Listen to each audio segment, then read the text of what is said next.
বিশ্বনবী পাগলের মতো একবার হাউজে কাউসারে যাবেন, একবার সিরাতে যাবেন, একবার পুলসিরাতের দিকে, একবার হাউজে কাউসারের দিকে পাগলের মতো দৌড়াতে থাকবেন। তার কোন গুনাহগার উম্মত যাতে জাহান্নামে ঢুকে না যায়, সেদিন কেউ সুপারিশ করতে পারবে না বিশ্বনবী ছাড়া। এজন্য 5 নম্বর আল্লাহ বললেন, মান যাল্লাযী ইয়াশফাউ ইনদাহু ইল্লা বিইযনিহি। কার সাহস আছে, কার এত বড় বুকের পাটা কিয়ামতের কঠিন দিন আপনার সামনে দাঁড়িয়ে সুপারিশ করবে? কারো ক্ষমতা নেই, কারো ক্ষমতা নাই।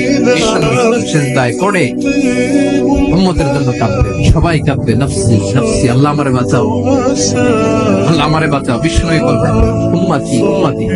বিশ্বনবী আমার জন্য কাঁদবেন, আপনার জন্য কাঁদবেন, আমাদের জন্য সেদিন কেঁদে কেঁদে জাহান্নামের দরজায় দাঁড়িয়ে আমাদেরকে টেনে টেনে জান্নাতে ঢুকাবেন।